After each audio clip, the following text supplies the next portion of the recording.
All right. In the last class, we talked about agency agreement and part of a license agreement.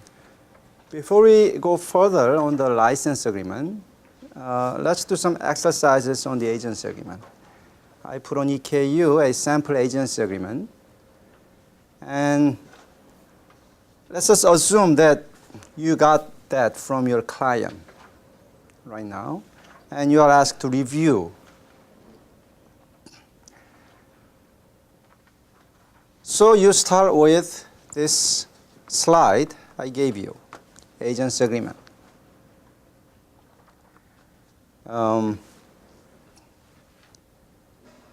So you first want to check whether this is an agency agreement. Okay. How do you know that this is an agency agreement?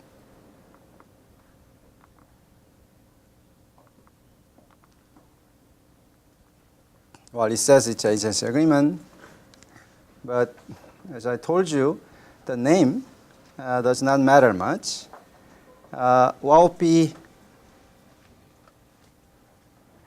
What content or what provision in the agreement makes you feel that this is an agency agreement and it should be reviewed as such.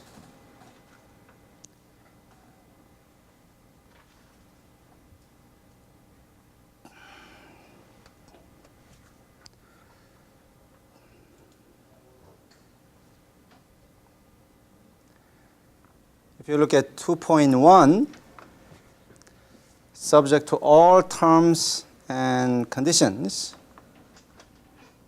of this agreement,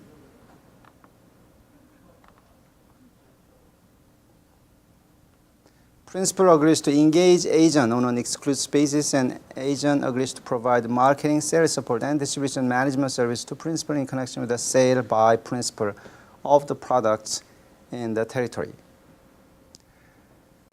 So this may be one hint that you may get in deciding what type of agreement this is.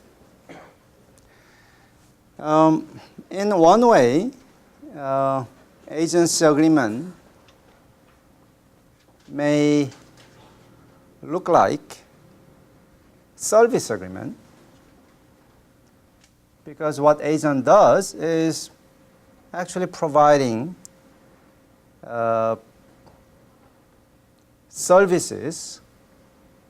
providing certain services to the principal. For instance, of first locating a customer, that's one service, and negotiating with the customer, and finally, signing a contract, signing the main contract with the customer. And depending on what the contract says, also service of obtaining the money, the purchase money from the customer, all on behalf of the principal. But what would be the key difference between service agreement and agency agreement?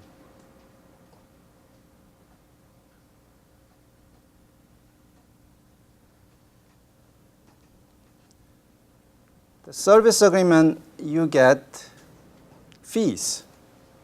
You are paid by the amount of services you provide, right? But for agents, they don't get fees. What do they get? They get commissions. They get commissions on the successful contracts. And I told you that there are many times a controversy on what or how success is defined. Anyway,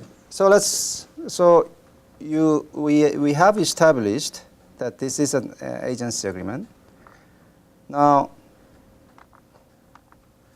what do you have to look at after you identify that this is an agency agreement?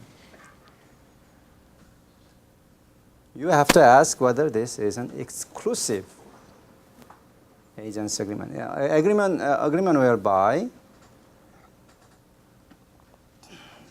principal cannot appoint any other agent. Okay? It's okay for the principal to appoint other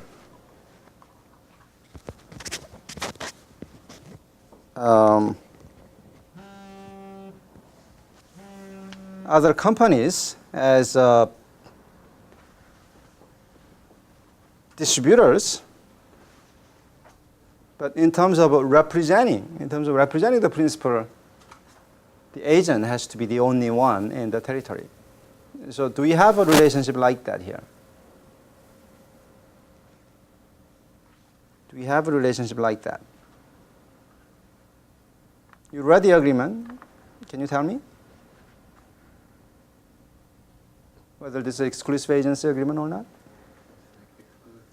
Right. It says there, agent on an exclusive basis, and you check whether there is a mention of the territory, and it says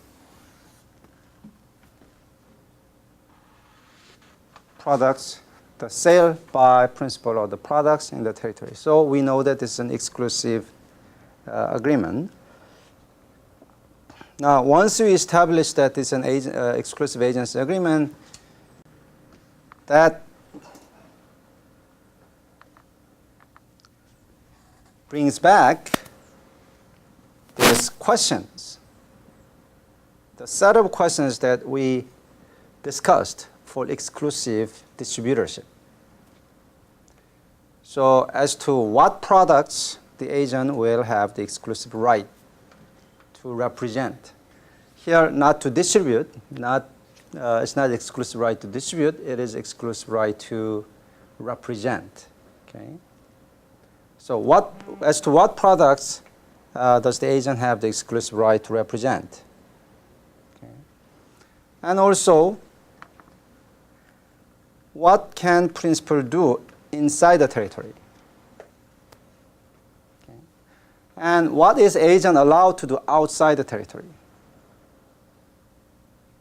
And minimum quantity and territory, efforts level, period. So I'll give you a few minutes and see if you can identify the provisions concerning each of these items. Okay? So read.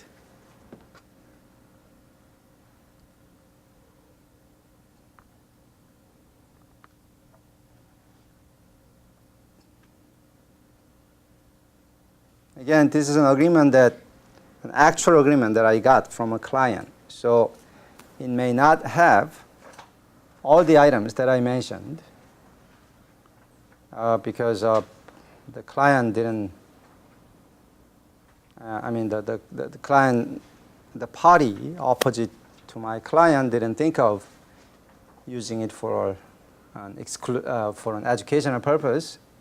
So it may not have all the elements that I just mentioned. Okay, so if you took time to find those provisions, what does it say about the scope of products that agents have exclusive right to? What does it say?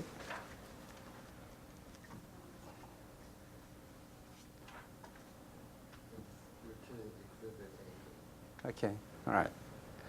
And Exhibit A, again, if you're an agent, do you want that to be broader or narrower? Broader. Okay. And remember what you can put in to make it broader. If there's a model number, you add, let's say the model number is KX100. You want to say KX and its upgrade. And if you want it even broader, it's improvements. Broader, next generation. If you want it broadest, you want to say it's replacement. Anything that replaces KX100 in the market, I have the exclusive right. And if you want to make sure that the principal is prohibited from selling the key parts into the territory so that other vendors can compete with you, okay, if you want to prohibit that from happening, you want to say, I have exclusive right to KX100 and key parts thereof.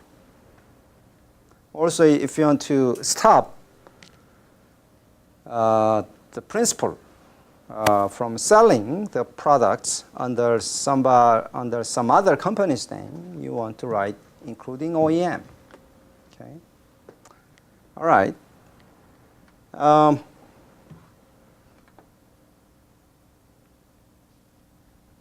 about any provision that governs principal's conduct within the territory? Is there a provision like that? 2.3. Okay, let's look at 2.3.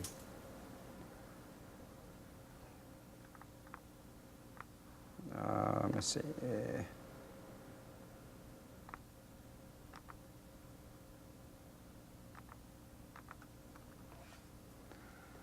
2.3, sales by principal in the territory. Notwithstanding anything contained herein, to the contrary, principal shall be entitled to sell product to any person within the territory or to a person outside the territory for delivery to any person within the territory. Principal, on behalf of itself and its affiliates, retains the right to enter into a distribution agreement for distribution of the products and other products. In addition, principal and its affiliates may sell products to authorized distributors resident in the territory. If you're agent's lawyer, what would you say to this?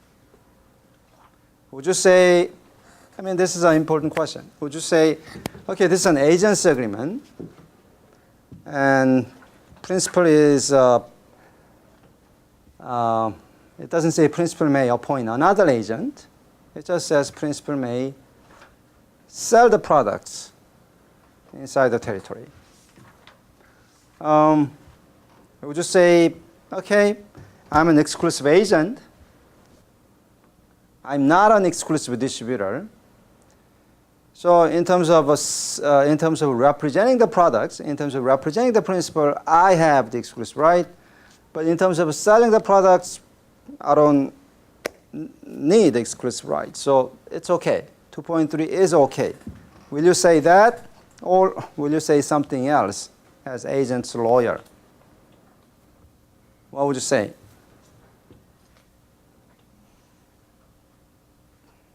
Would you object to this provision? Think about it. Think about why there is such thing as exclusive agent or exclusive distributor.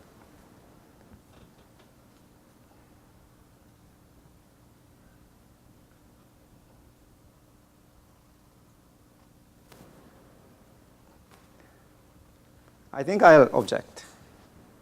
Okay. The whole reason that you want the exclusive right is so that you can safely invest your money for publicizing and advertising the products that you have exclusive representation right to, without later finding out that there are some other companies benefiting from my P&A cost. As an exclusive agent, I do all the publicity, I put up all the money for advertising and publicity. If the principal is going to come and sell those products, the principal will benefit from, will have a free ride, will have a free lunch from the money that I spent, right? So I'll object to this, okay, if I were an agent's lawyer. And I'll go further. What will I put in here? Will I just object to, will I just say, hey, let's just take out 2.3? Or will I say something else?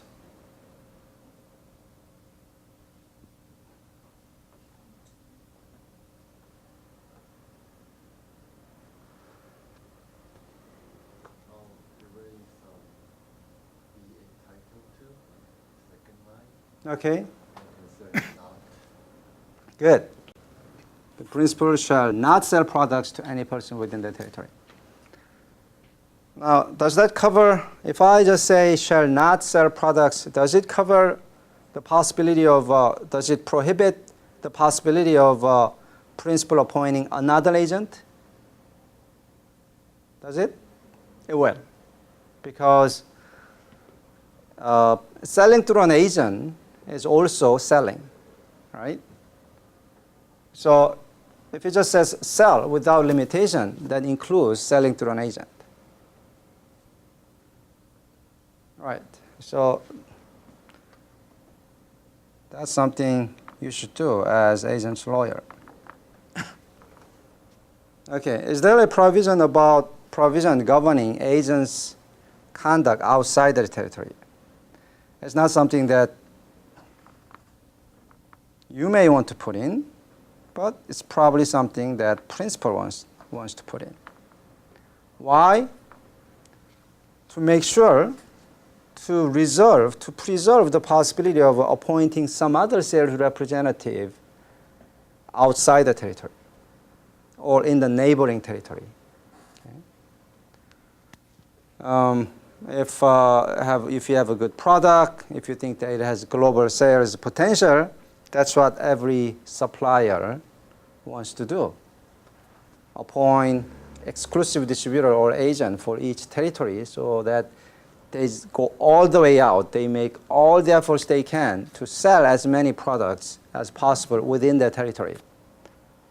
So to preserve a possibility of appointing an agent in the territories, in those territories that are outside this territory, supplier will or principal will naturally want to make sure that agent doesn't sell outside the territory. What does 2.4 say? Agent agrees that will neither sell nor assist in any way, directly or indirectly, any person to sell products to persons outside the territory or to any person within the territory for resale or delivery outside the territory. Further, agents shall not promote or solicit customers for product sales outside the territory. Agents shall not establish any facility outside the territory through which orders are solicited and which inventories of products are stored without principal's prior written consent, which consent may be withheld, granted, with or without conditions in the sole and absolute discretion of principal. Okay. So what do you think about this last line that says, that has this long phrase starting from without the principal's prior written consent, which consent may be withheld or granted with or without conditions in the sole and absolute discretion or principal. What do you feel about this phrase? You should just laugh at it, right? Because if you put in something that says you can do it only with the other party's prior written consent, that means that provision may not, the provision doesn't mean anything, because you will have to get, the fact that you have to get an agreement means that you'll just have to go through the same hardship and efforts to amend this agreement. All right? So you may just forget about it. Now, as an agent's lawyer, what will you put in here? Sales outside the territory. Now, you may understand the reason why principal wants to restrict agent's activity outside the territory, but as an agent's lawyer, is there something that you want to change here?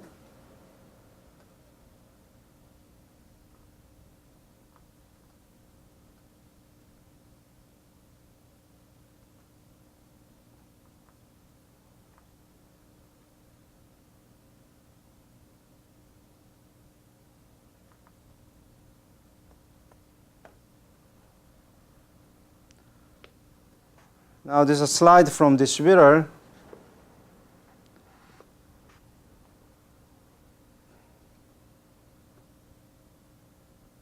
Okay, maybe this is a hint. If our agent's lawyer, I'll put something that protects my client from the possibility of unknowingly selling products outside the territory. Unknowingly. So if I sold products inside the territory, if I agent sell products inside the territory and my customer sells them outside the territory, that means I have sold indirectly outside the territory, right? I don't want to be responsible for breach of this agreement. Right? I don't want to be held responsible for breaching this agreement. What would you put in here? Knowingly. Right? Agent agrees that it will neither sell nor assist knowingly. Okay? Knowingly in any way, directly or indirectly, any person to sell products to persons outside territory. So if you put knowingly there, that means then agent will be covered for the possibility where the agent's customer sells outside the territory without informing the agent, without informing your client. Okay. What else will you put in here? What else do you have to check? Minimum quantity. Okay. Is there a minimum quantity provision in this agreement?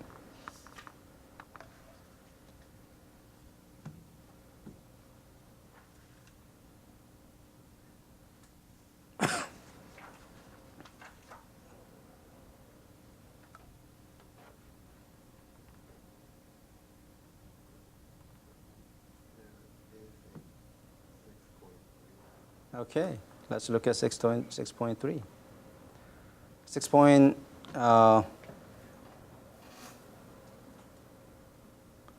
Minimum net sales target, 6.3.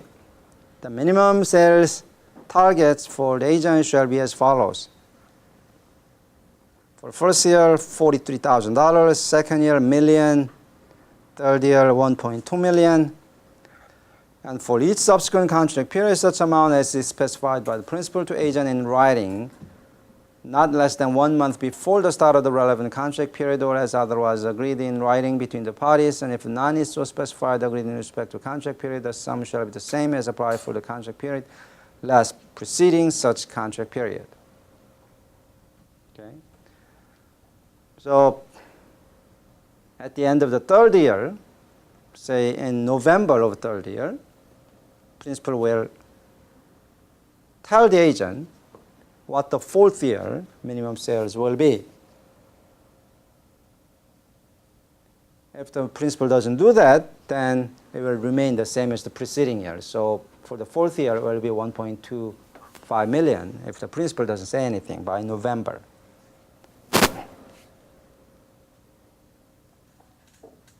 By November of the third year. Okay, as agent's lawyer. Now, is this something that agents want or principal wants? Principal wants, right? As agent's lawyer, what will you do to this paragraph?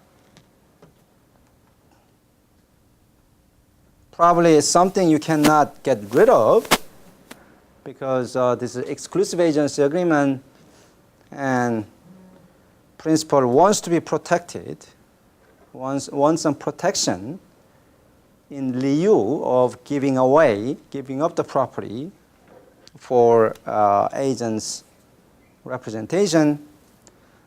What will you put? I mean, will you change anything here?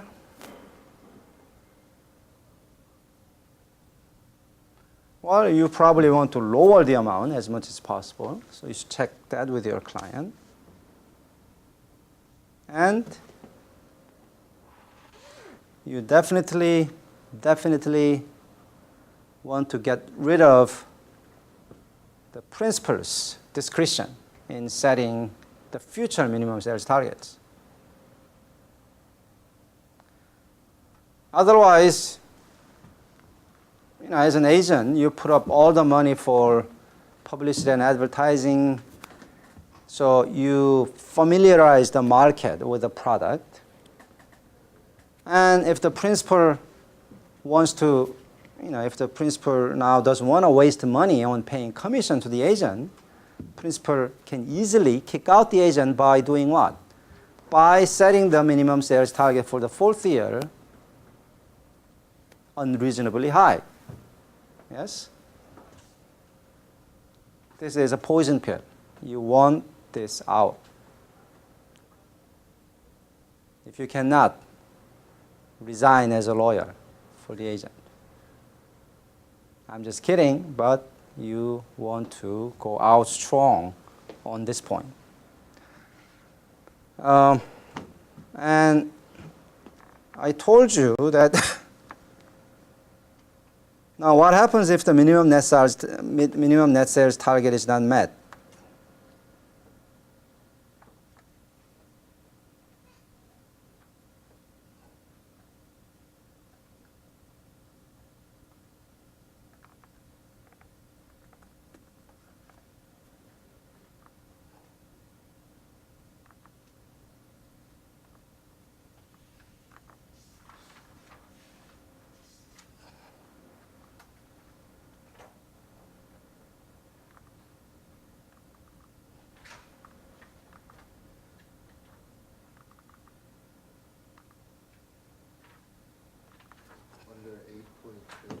Good.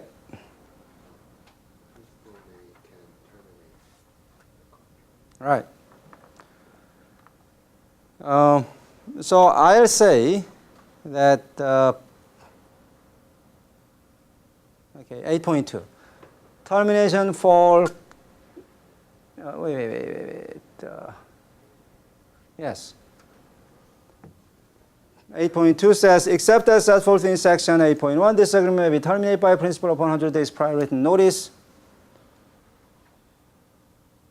after the occurrence of any of the following events. The aggregate net invoice price or the product sold by the agent in the territory in the relevant contract period is less than the minimum net sales target. Now, I'll say that principal has a good lawyer because a lot of lawyers write things like, if the target is not met, the agreement is converted into a non-exclusive agreement. Many contracts used to say that. I don't know how it is now. And I told you what my advice is on that, right? Is it wise to leave a non-exclusive agent or distributor in the territory? No.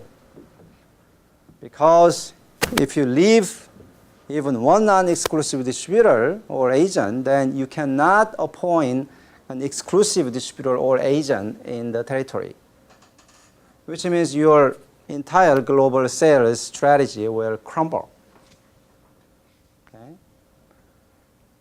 So the penalty of not meeting the sales target is so harsh. Okay? Because it is harsh, as an agent's lawyer, you should fight teeth and nails to get rid of this provision allowing the principal to set the future minimum sales target in 6.3. Okay. Anything else? Territory. What is the territory here? Is territory defined here? Okay, where?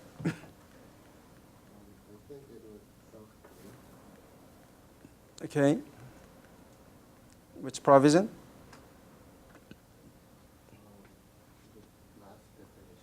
Yes, it's in 1.1.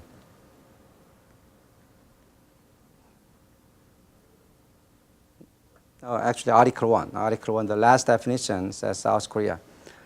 Don't say Korea. Okay? Because there are people using the same products in North Korea now. Okay?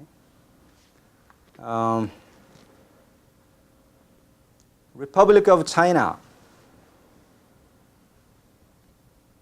What is the Republic of China?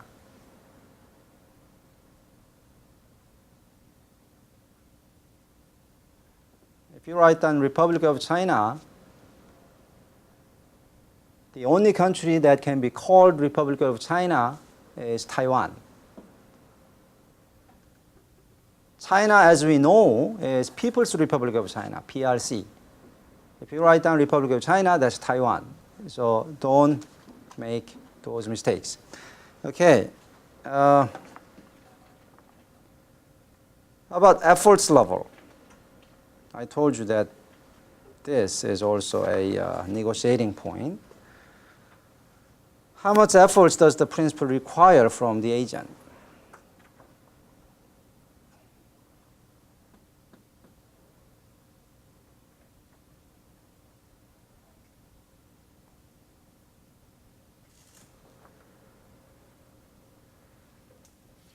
.1.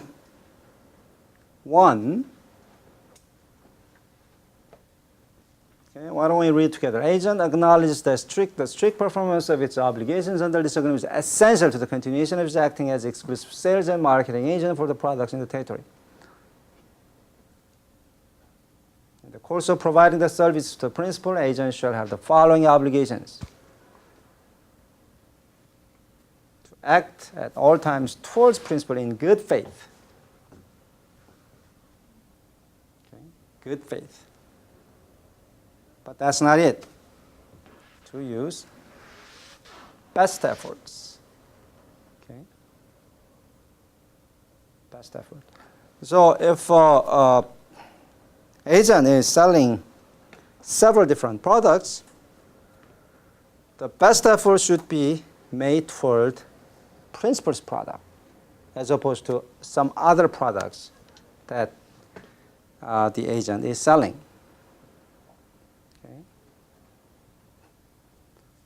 To diligently investigate, cause to be investigated, all leads with the potential customers refer to it by principal or its affiliates.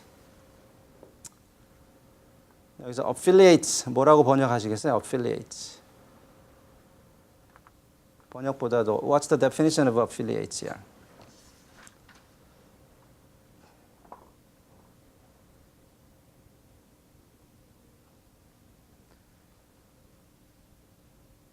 Affiliate shall mean with respect to any specified person, any other person that directly or indirectly through one or more intermediaries is controlled by or under common control with such a specified person. Okay. So if there is a principal it's owned, say 50% plus one share, that's enough to have control over this company. Then this will be an affiliate. Okay. And also it says all under common control with. Okay. This means if there is another company here owned by this other company X, okay, let's call this Y, let's call this Z. Let's say company X owns 50% or more, and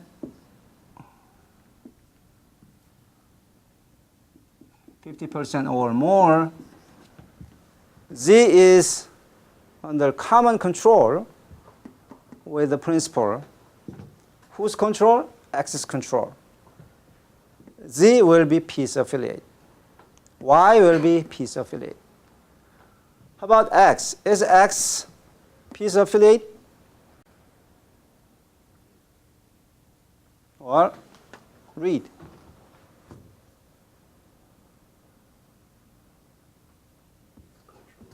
Controls. is controlled by. Okay. So X controls P, so X will be also an affiliate. X, Y, Z are all affiliates of principal.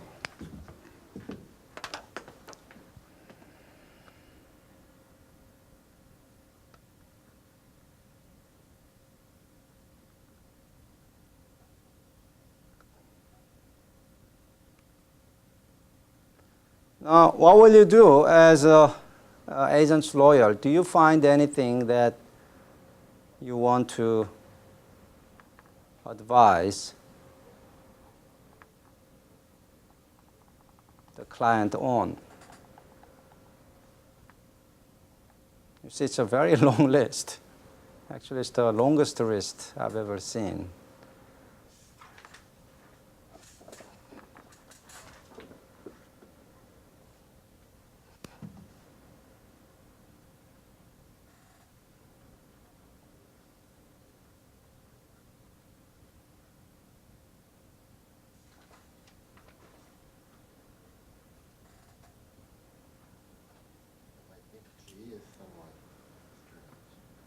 Okay, G. Agent has to manage public relations and advertising in and out of town.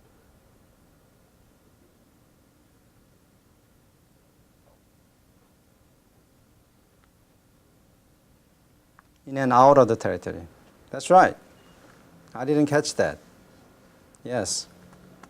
If you are being paid by the client, you should catch things like this. Okay. If you don't catch it, you should return the money. Okay. It's definitely something that should be taken out. To manage the PR and advertising in and out of the territory, this is unreasonable.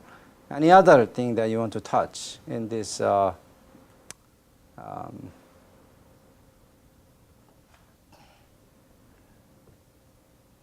draft?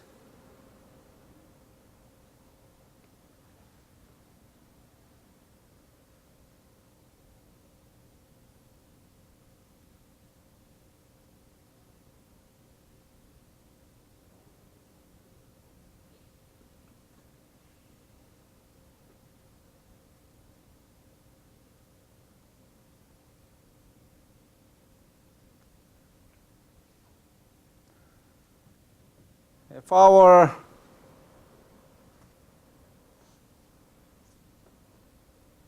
a reporter in Korea, and if I read this agreement, I'll say something like this is a slave agreement. Okay.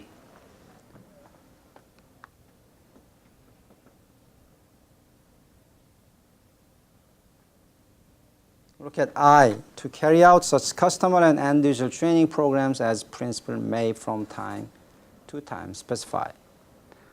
Training programs require money and efforts, place. Okay. Principal wants to control that.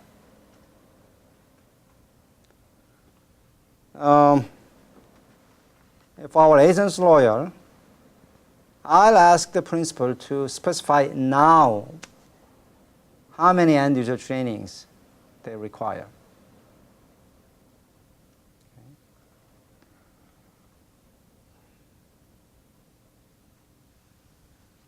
Okay. Also look at M. Prepare annual marketing budgets for the promotion of the products in the territory within guidelines and budget determined by principal upon receipt of global marketing plans from principal. Upon approval and subject to such changes as principal may consider appropriate to implement such plans, which shall be at principal's expense upon production of relevant receipts or other proof of payment by agent. So it looks like the marketing budget is also controlled by the principal. So principal will dictate how much money agent will spend on advertising and publicity. Okay, this is something that you should not give up on.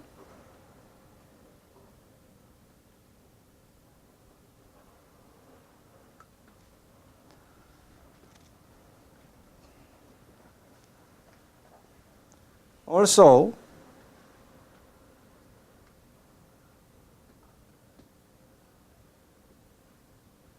look at T.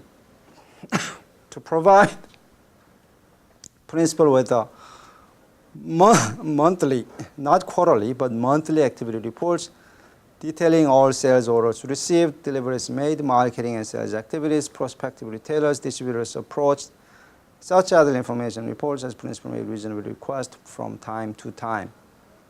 So monthly plus as principal may reasonably require. This is too much. Monthly report itself is very cumbersome for any company because preparing that itself may take half a month. Okay.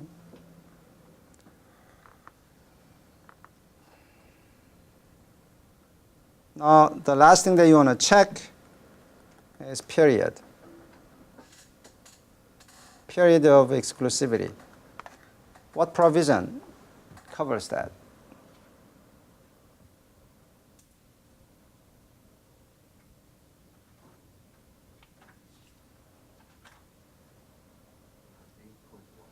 Yes, 8.1. This agreement and the appointment hereunder shall run for a period of 2 years from the commencement date and shall automatically renew for consecutive 1-year periods unless either party provides prior written notice to the other party of its intent to terminate this agreement, not less than 90 days prior to the end of the initial period or any subsequent contract period as applicable.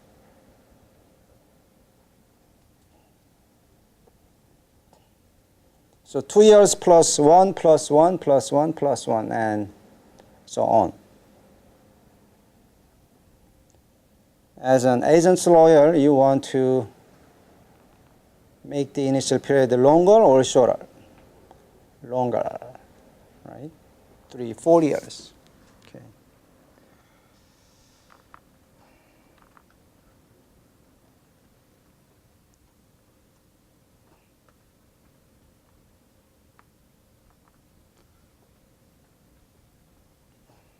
Now, let's say you want to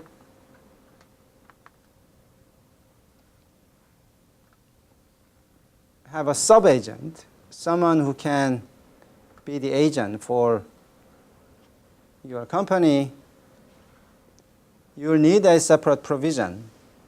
You need a separate provision for this.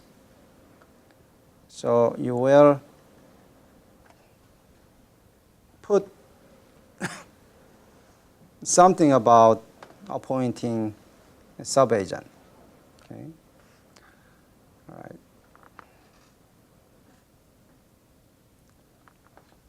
Scope of delegation. Is there a provision on scope of delegation?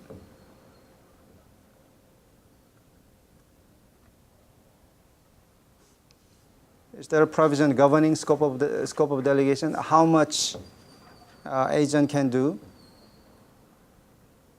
For instance, is there a condition whereby agent can? Is there a condition under which the agent has to enter into a contract with a customer? Together with it, you should look at these other questions. Who signs the main contract, principal or agent? And who collects the money? What do you think, having read this agreement? And on these 3 questions, what did you get?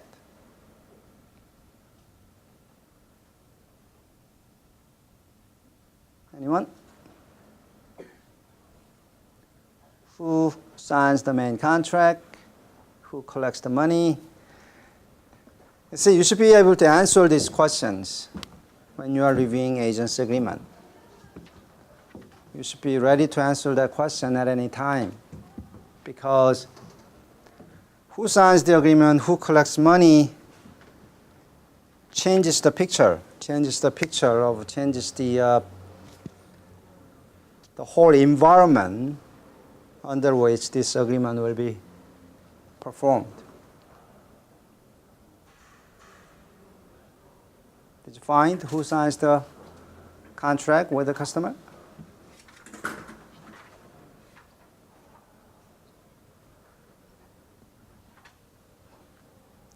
I can infer, I can guess if there are no specific provisions.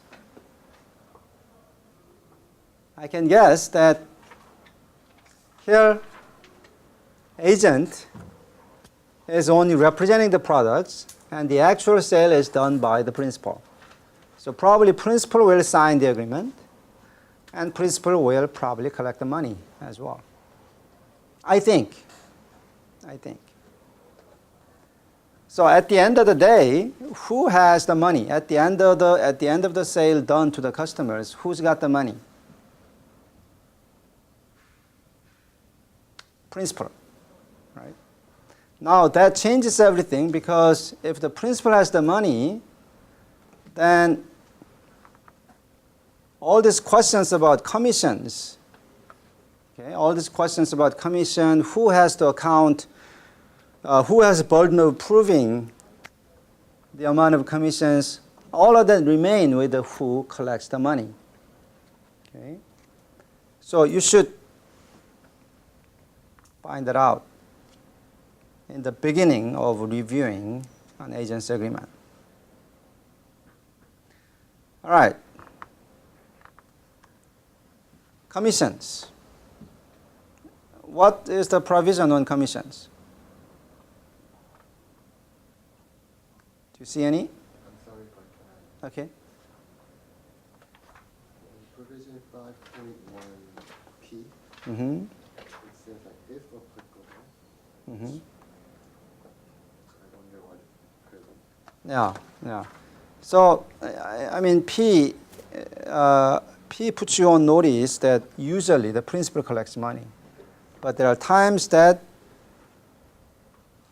the agent may be paid by the customer. In that case, agent must promptly remit that money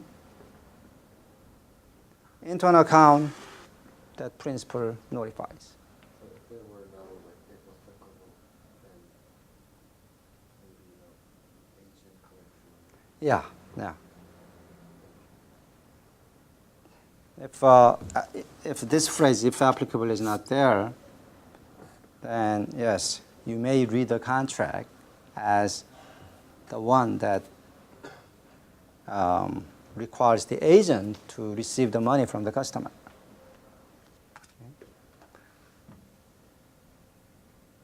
Okay, what is the provision on the commission?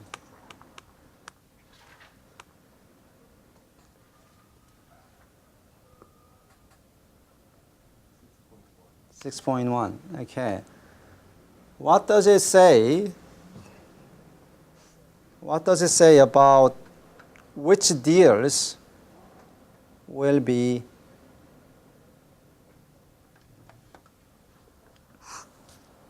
on which deals commission will be payable? Or another way of saying is which deals are commission payable? Okay. Look at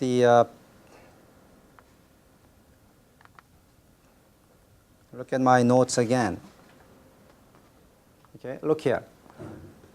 The deals that the agent just introduced, or deals that the agent negotiated, or deals that contract was signed, or deals on which the money was collected.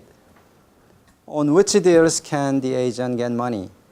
Just having read the agreement.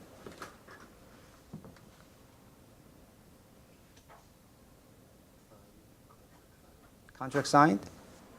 Okay. How do you know? I'm not saying that that's the correct answer. I'm just saying, I'm asking you, how do you know?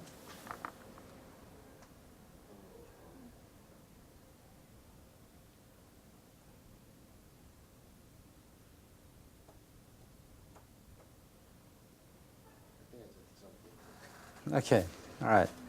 Well, it just says 8% of net sales, right? Then you should check how is net sale defined, all right?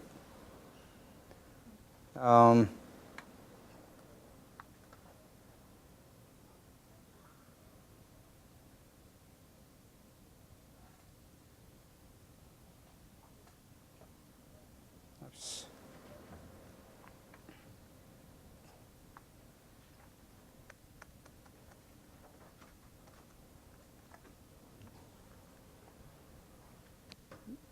Net sales means the amount received by principal for the sale of the products. Okay? The amounts received by the principal. So out of the 4 possibilities, which one is the one? Introduced, negotiated, signed, or collected money upon?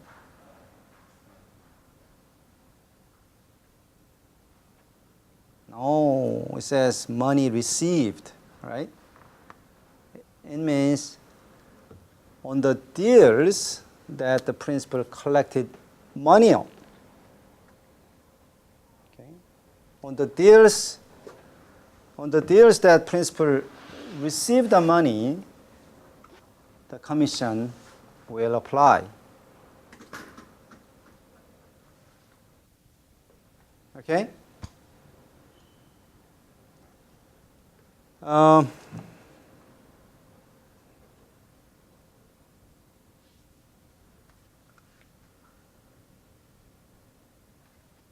Let's look at it again here.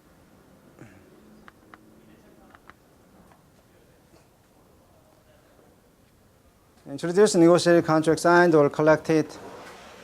The commission applies to, right, the amount received by the principal, so it means collected.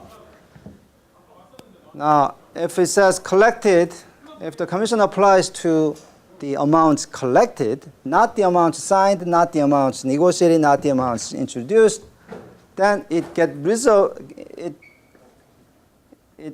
gets rid of this problem of retroactivity. Because the problem of retroactivity arises when the agent introduced, negotiated, or signed, but no money was forthcoming from that account for a long time. Okay?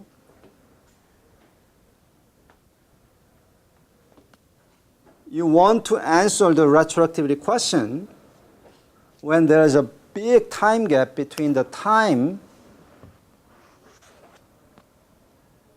the agent did introduction, negotiation, or contract signing, and the time of actually the time of the time where those activities actually bring some benefit to the principal.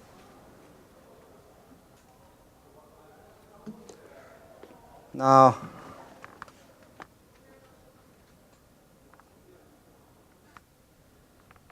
if the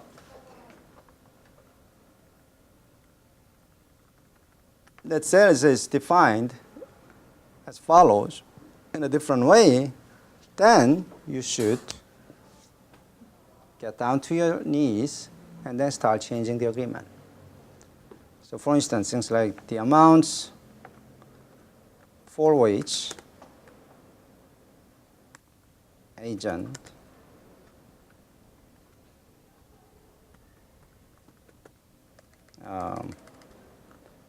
introduced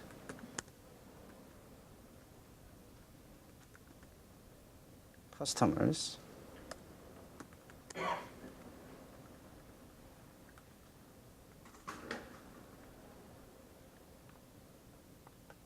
to the principal for the sale of products in the territory.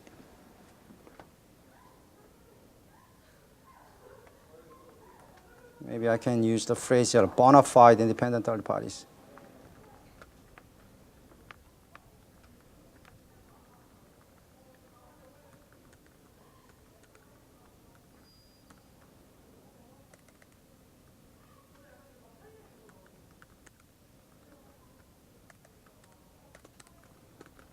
What is bona fide? bona fide. What does bond mean, bond?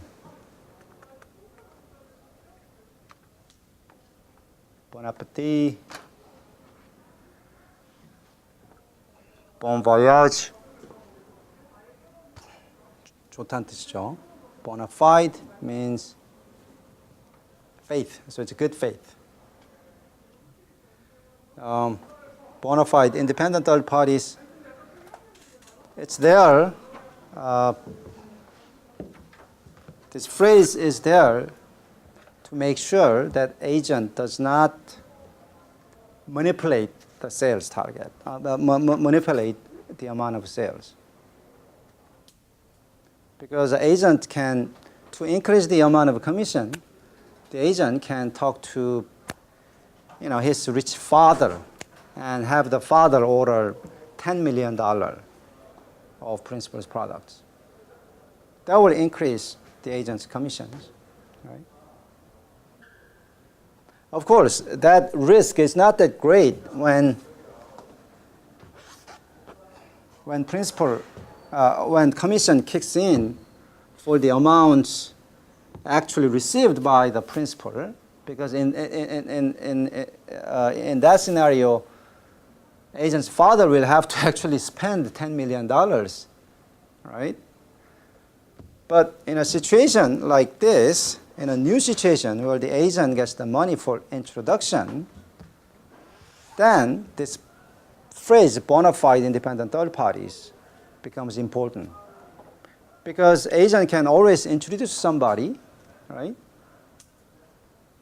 And then take the commission without any risk, without any backdoor expenses. That's why principal will reject this proposal. Okay? If the principal rejects the proposal, as an agent's lawyer, you should be ready to not give up and make another proposal somewhere in between. What will you put here? Instead of agent introduced, what will you put here? Agent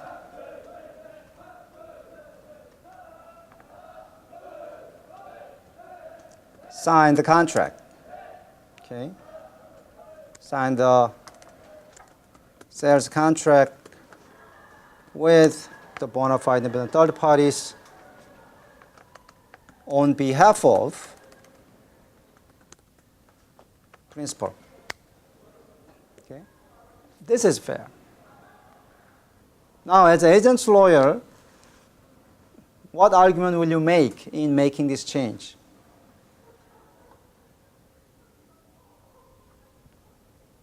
The commission kicked in much later, right? In the original draft, the commission kicked in later. Now you are pulling to an earlier point the time where the time when the commission kicks in. So what argument will you make in pulling it forward? In making the commission payment point, or in making the commission kicking in point earlier, what argument will you make?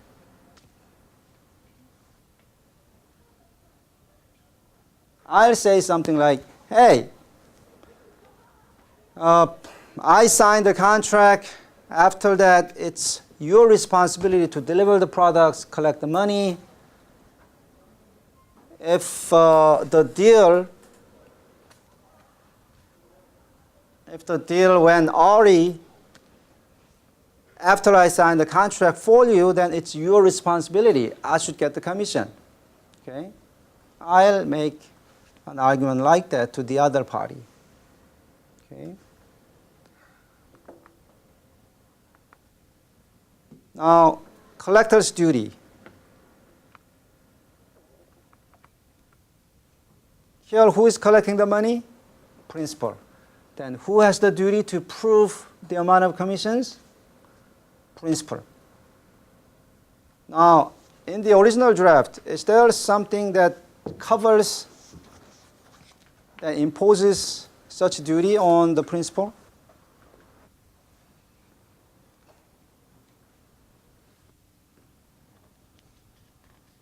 Okay.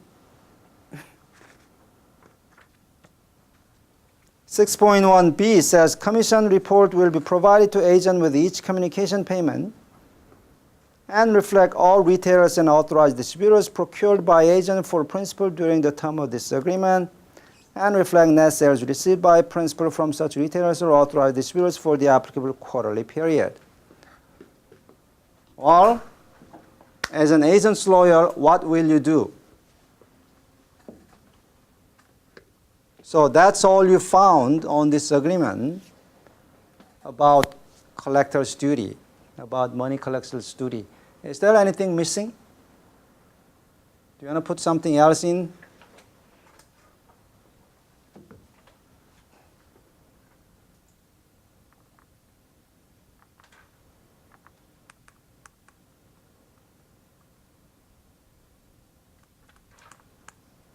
What will you put in addition? Okay. Look forward. I put it in for you. Okay. As I said, this is why I asked you to memorize this. Repeat after me. Reporting, record keeping, audit. Reporting, record keeping, audit. Repeat after me. Reporting, record keeping, audit. Okay. 이건 이제 삼형제 같은 거예요. 삼형제. 새 쌍둥이. Okay. You want all three. Only then you, as the money receiver, are protected. So this provision about reporting is there, but there's nothing about record keeping, and there's nothing about agents' power to audit, right?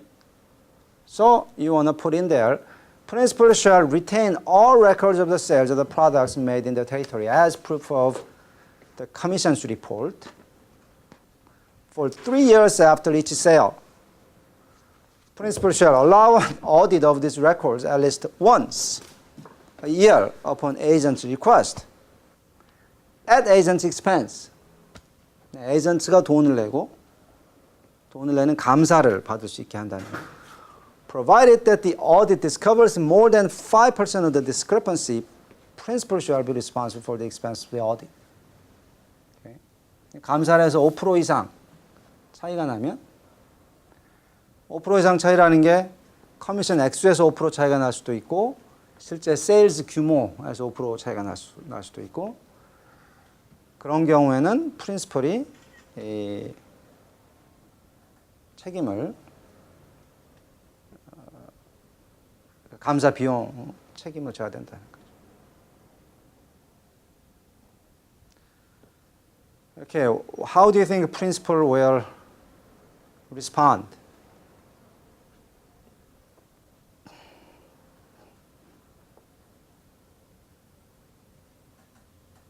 Principal will may say, hey, 3 years is too long, right? I mean, if the records can be kept for 3 years, that means for 3 years, the agent has power to audit those records. That's too long. So principal will probably say, hey, let's just leave open the possibility of audit just for 1 year. 3 years is just too long. And principal may say audit of records once a year, too many times. Let's just say agent can audit, say, once every 2 years. Okay? Something like that.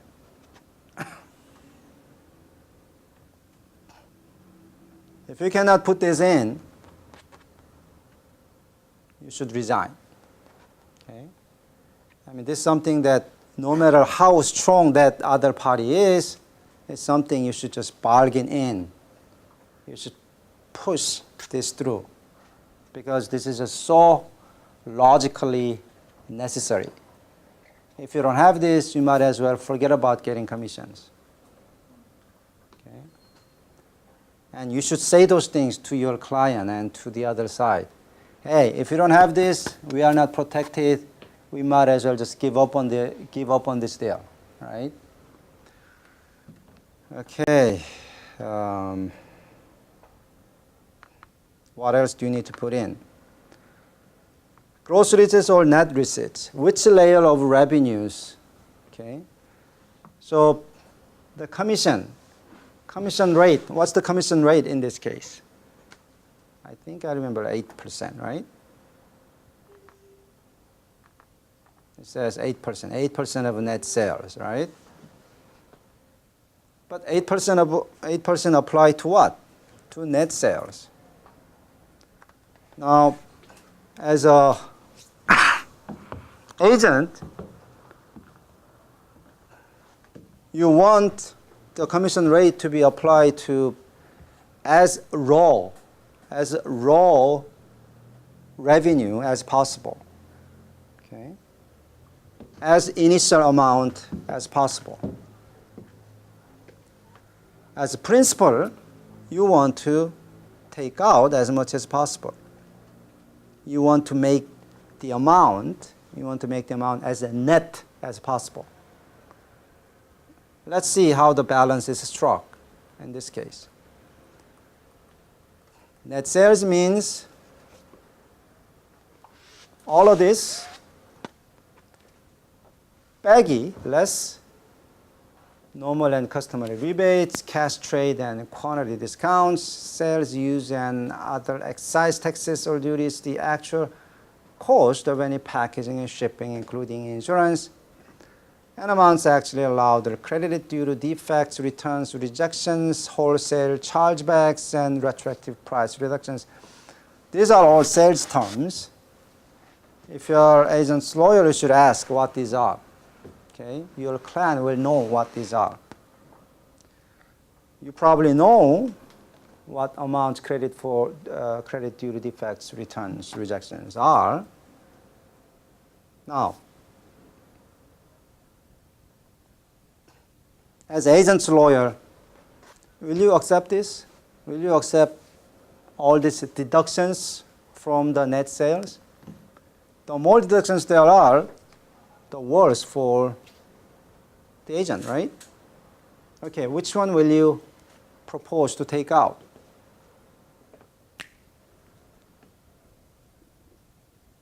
Well, the hint is visible. The amounts credit due to defects and returns and rejections is the principal selling the products, right? Then principal should be responsible for these defects and returns and rejections. If the principal didn't deliver okay goods, agent should not be responsible for that. Agent should not bear the loss coming from the principal's negligent delivery. Right? Also, things like retroactive price reductions. This really gets into my eyes because, I mean, this means, Chanel bag, the price goes only up, right? But there are times the price goes down as well. This means that the principal, if the principal decreases the prices, then principal may give back the differences to the customers who bought it for a larger price, bought it at a higher price.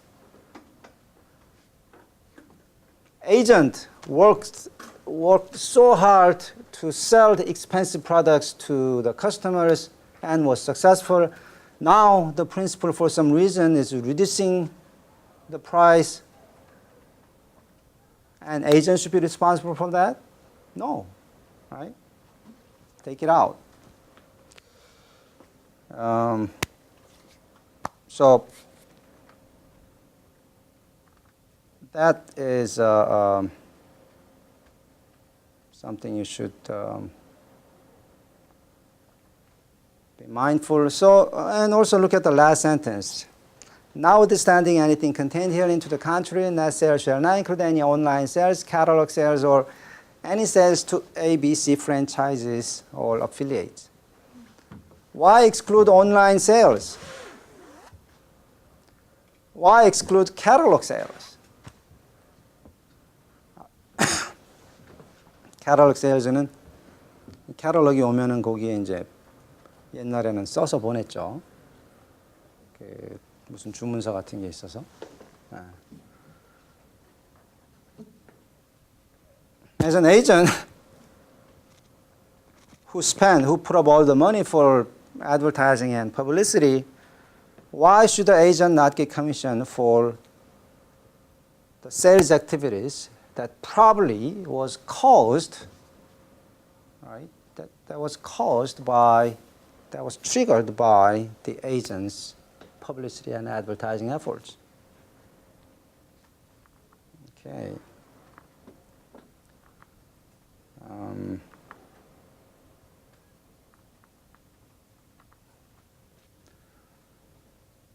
Who is responsible for non-collection? Well, in this case, principal itself is collecting the money, so principal should be responsible. How about warranty and disclaimer? Let's look at it. Now again, warranty is for whose good? Who usually wants warranty? Agent or principal?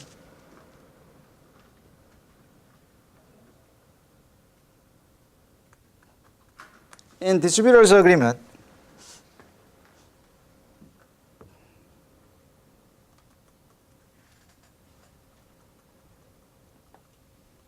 what warranties are we talking about? Maybe we should start with that. What warranties are we talking about?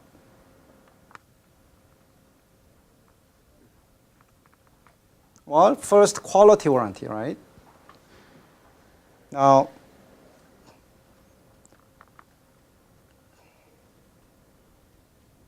you want to put in here as an agent because only if a principal sells quality products, then agent can get money, can get commission, right?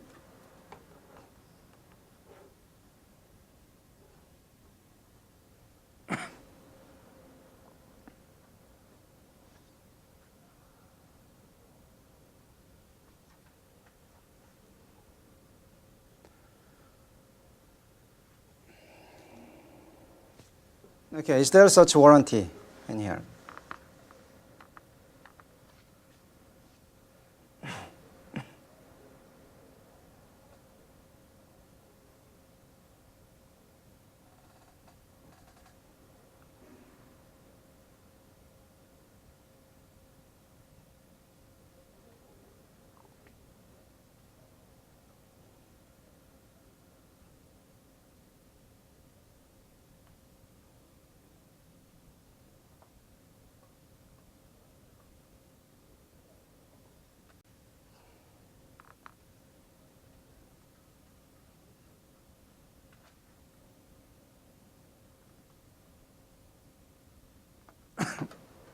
Again, there is a hint on the wall, 4.5.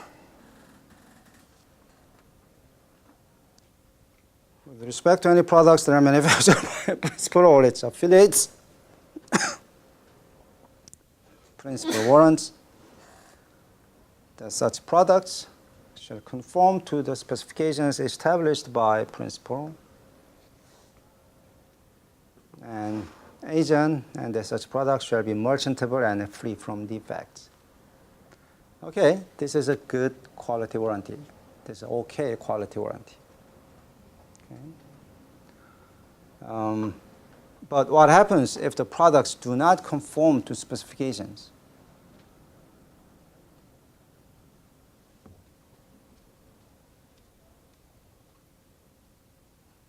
근데 그거 하기 전에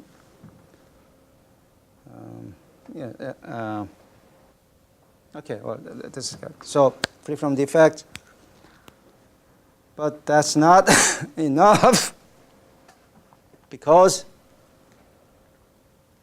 repeat after me, repair, replace, reimburse. Repair, replace, reimburse. This is something that should come with a quality warranty.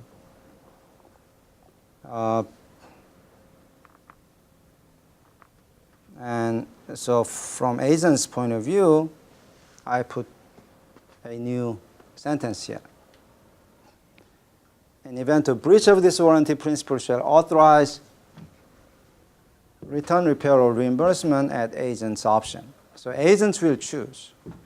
Okay. If the products are no good, agents will choose whether the products will be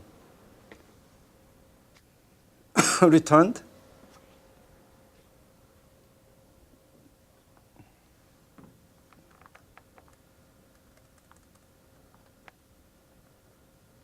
이렇게 써야 돼요. repair, replace, or reimbursement.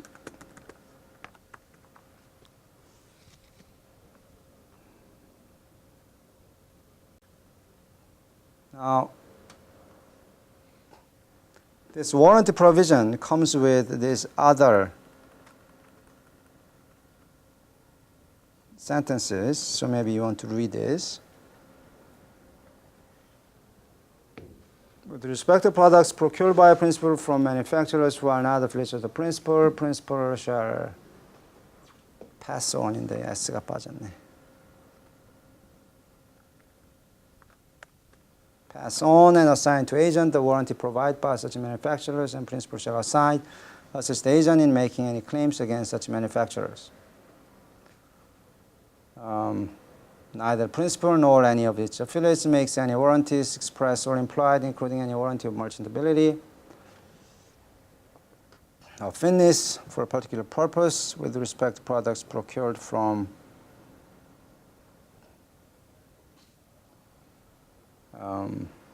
manufacturers who are not affiliates or principal. So here, as an agent, will you accept this?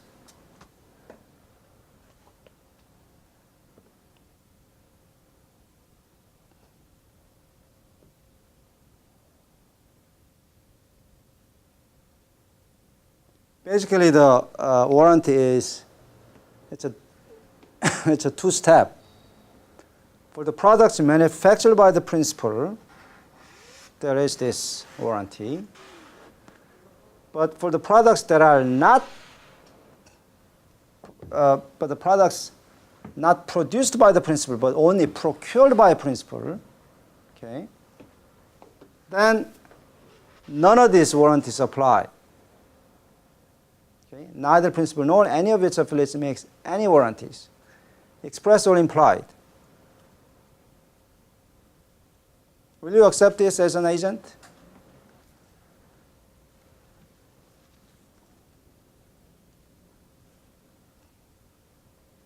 Probably not. Okay?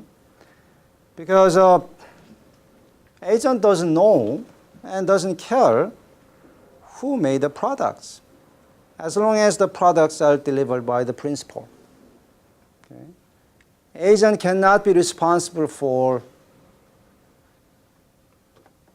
agent cannot be responsible for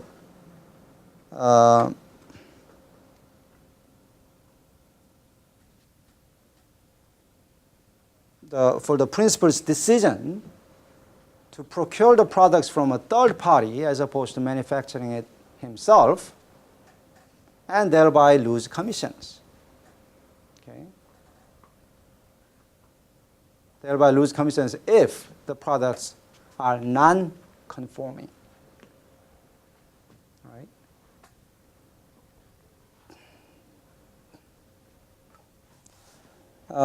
There's another limitation. Look at B.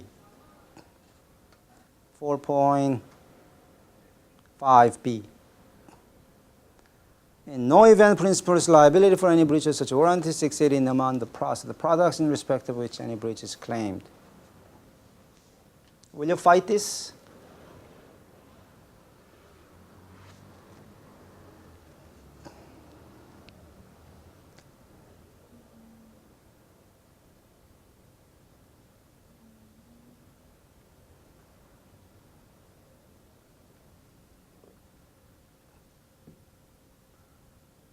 If you are not going to fight it, right?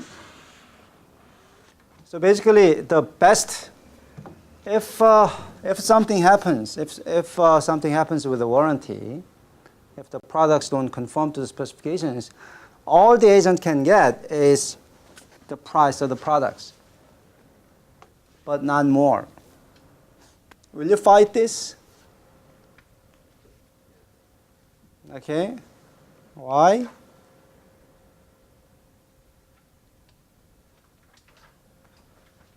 For what reason?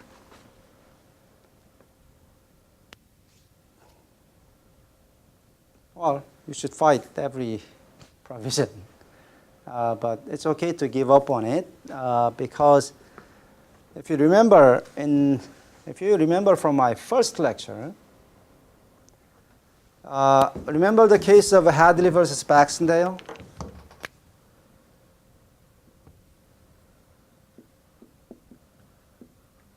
Do you remember the principle of consequential damages?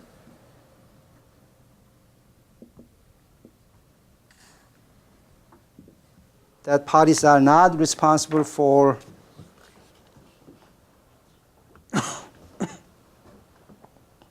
the damages that they did not contemplate.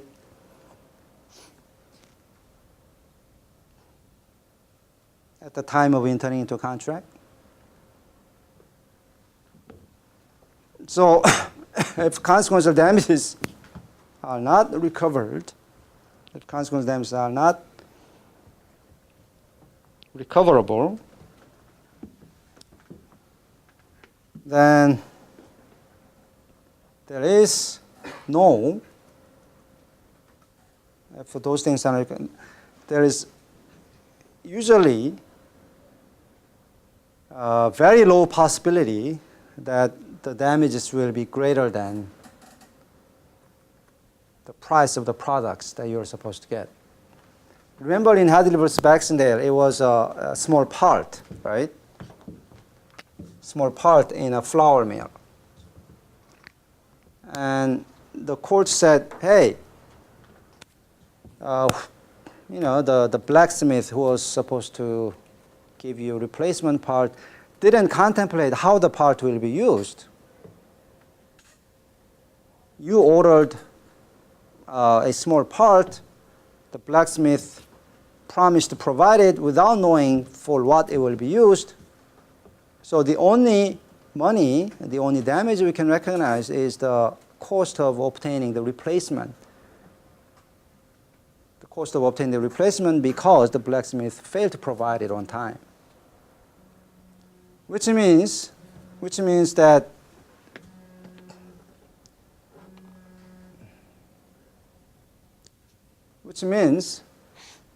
the damages will not be greater than the price of the entire product. So you don't want to fight it too hard on this.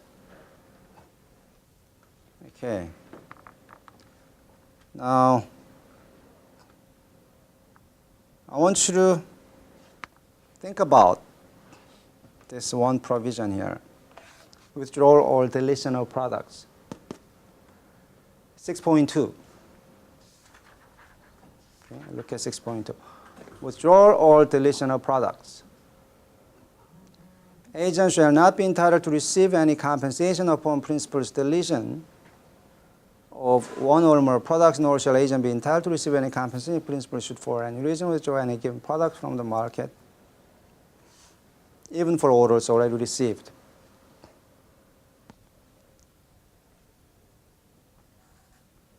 Basically, this allows the principal to change the scope of exclusivity that agent has. This allows the principal to narrower, to make the scope of exclusivity narrower than before. So you want to fight this. You want to get this out of the contract.